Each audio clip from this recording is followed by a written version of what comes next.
안녕하십니까. 오늘부터 제가 가정법을 강의하려고 합니다.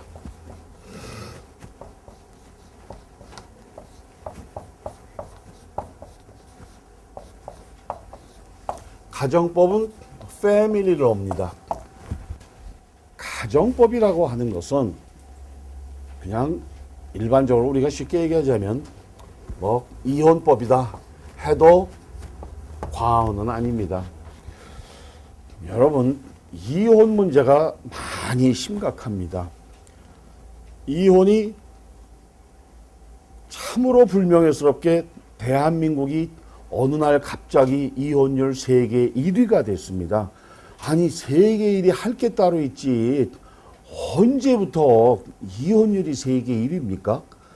그런데 미주 지역에, 우리가 살고 있는 미주 지역의 이혼율은 한국보다 많이 높습니다. 구청이 없어서 통계는 없지만 이렇게 옆을 둘러봐도 한국보다는 훨씬 높습니다. 그렇다면 미국의 한인 사회는 이혼율 세계 1위 위에 정말 특급이거든요. 이것은 여러분 상당히 큰 문제입니다. 그런데 문제는 이혼을 누가 하고 싶어 하나요?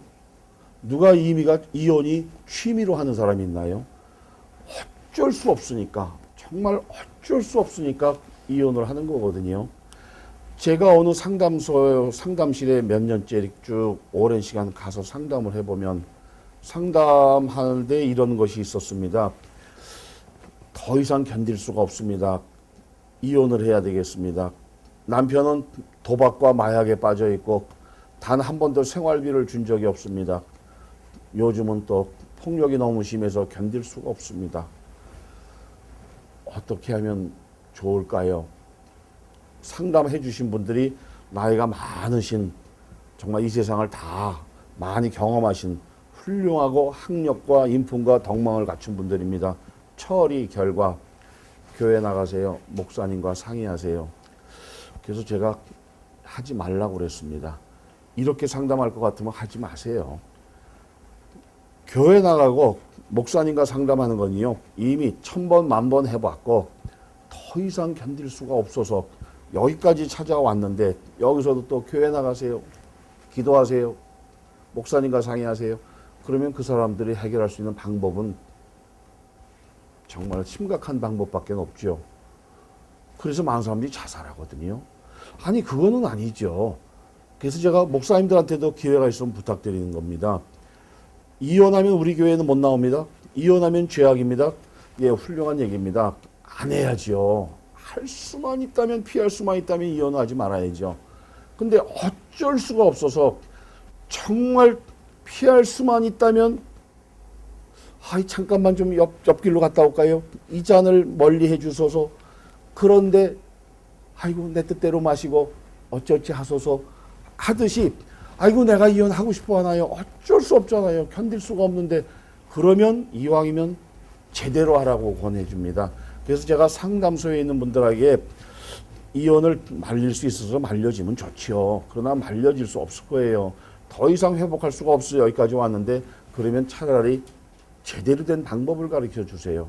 다시는 이혼이란 이 제도를 쓰지 않게 해주세요. 이렇게 얘기하는데 누가 맞는지는 몰라요. 제가 맞는다는 얘기는 아닙니다. 어떻게 해서라도 교회 나가게 하고 어떻게 해서라도 기도하게 하고 목사님과 상의하게 하는 분들도 계시고, 저처럼 안 된다면 과감하게 아니고 결정을 했다면 어쩔 수 없지 않는가. 그러나 제대로 하자. 다시는 이혼 같은 거 다시는 안 하게 하자. 그래서 여러분 보고 이혼하라고 지금 이 이혼법, 가정법을 아침부터 강의하는 것은 아니고요. 주변에 있는 사람들이 너무나 속상해하거든 도움을 줄 수 있는 방법이 있거든 도움을 주시고, 이렇게 법을 공부한 다음에 역시 이혼을 안 하는 것이 최선이다라고 결론을 내렸거든 훨씬 더 좋고요. 또 저는 많은 사람들에게 이혼하지 말라고 그래요. 왜냐하면 이혼하고 나서 지금 있는 사람보다 더 좋은 사람 만날 가능성이 없어. 자기들 주제는 생각 안 하고 밤낮 짝이 모자란대요. 아이고, 이혼하고 나면 지금 있던 사람이 구관이 명관이다 하고 또 그 집 앞을 왔다 갔다 하지 말고 있는 사람은 웬만하면 하늘이 짝이다 생각하고 그냥 살려고 합니다. 그런데 어쩔 수 없다면 이혼 수속 해야죠. 그런데 이혼이 여러분 쉽지는 않습니다. 많은 사람들이 이혼하려고 하는데 종이 좀 한 장 주시고 써주실 수 없나요? 아니, 그렇게 간단하지 않아요. 한국의 이혼법은 합의 이혼을 하게 되면 두 사람이 법정에 출두해서 두 사람이 법원에 오늘 출두해요. 오늘 10시에 법원 앞에서 만나. 그래서 법원에 두 사람이 들어가요. 그 자리에서 신청서를 써서 내고 그 자리에서 판사 앞에 가서 두 사람의 이혼은 자유에 의한 것입니까? 협박이나 공갈이나 이런 내용 없이 둘이 다 원해서 하시는 겁니까? 네. 예, 그럼 두 분의 이혼은 성립됐습니다. 망치를 두들기는 것도 시간이 없어요. 사람이 많으니까 볼펜으로.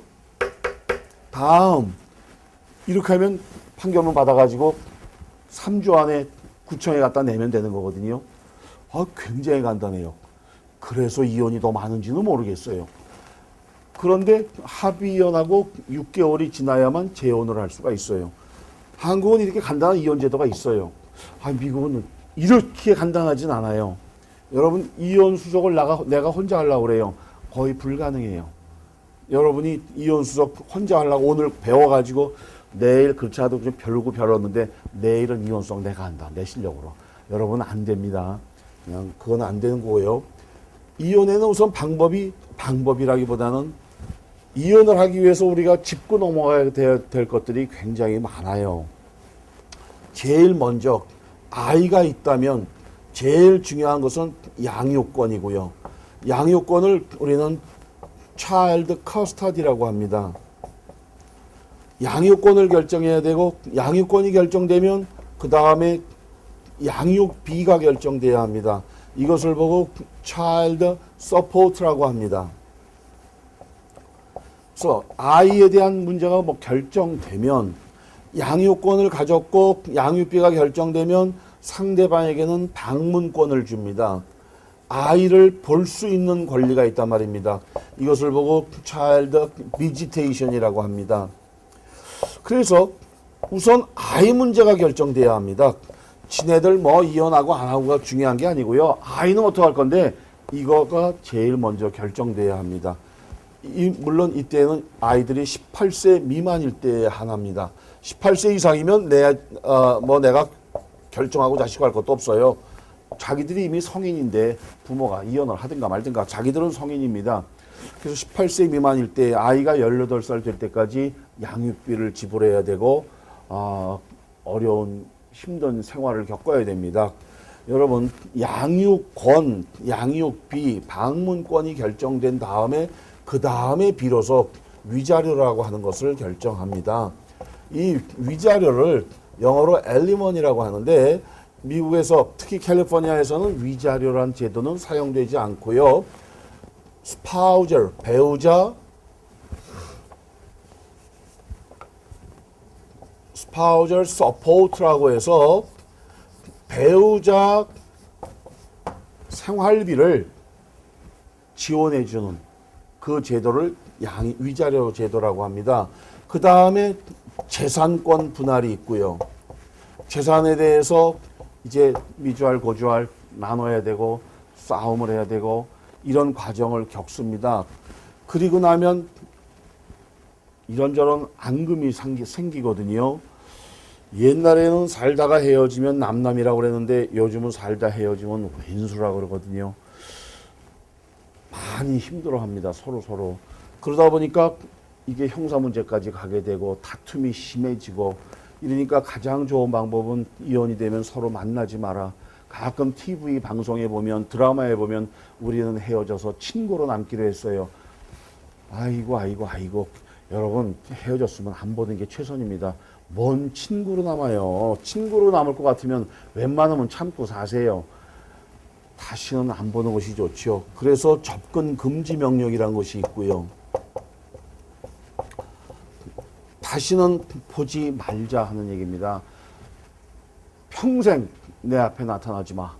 또 평생 안 보는 것이 최선입니다. 만나가지고 네가 잘했네, 내가 잘했네. 그때 지금으로부터 8년 전, 5년 전 그때 네 첫사랑, 너의 뭐 명월이 춘심이 따지다 보면 또 싸움 나요.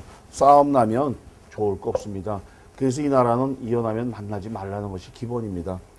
물론 여러분 중에서 이혼한 전처와 전 남편과 주말마다 만나서 우린 친구로 지내는 사람도 없지는 않지요. 그러나 일반적으로 힘듭니다. 그러다 보면 나중에 이제 이름도 다시 바꿔야 되죠. 이름 변경이 있죠. 이런 과정을 다 해야 되는 것이 이혼입니다. 그러니 이혼이 해야 될 게 얼마나 많습니까? 그냥 우리가 싫어가지고 너 나하고 헤어져. 내일부터 남남이야. 아니 그렇게 간단할 것 같으면 살았나요? 살지 못했죠. 그러니까 그런 내용 등등을 이제부터 공부를 할 것입니다. 공부를 해서 이혼하라는 거 절대 아니고요.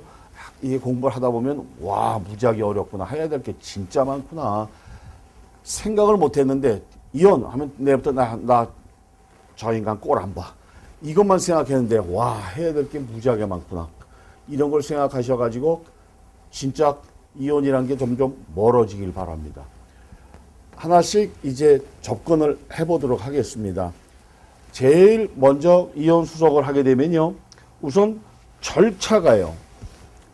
절차가 프로세싱이죠. 이혼의 절차가 아까 처음 말씀드린 것처럼 한국의 경우는 두 사람이 가서 우리 합의혼하기로 했어요. 그날부로 오면서 법원 징계를 내려오면서 잘 살아. 그동안 미안했어. 그래 왼수야 너도 나보다 더 잘난 인간 만나서 잘 살아. 이러고 헤어지고 내려옵니다. 이 나라는 그것은 없습니다. 그것은 없고요.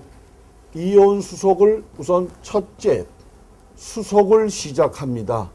수속 시작. 이것을 패티션이라고 합니다. 한마디로 패티션을 법원에 파일하지요. 이 법원은 수피리어 코트입니다. 고등법원에 이혼 수속을 시작합니다.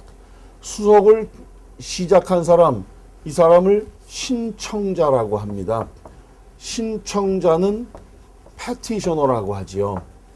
그러니까 이혼 수속을 먼저 시작한 사람이 패티셔너가 되고요.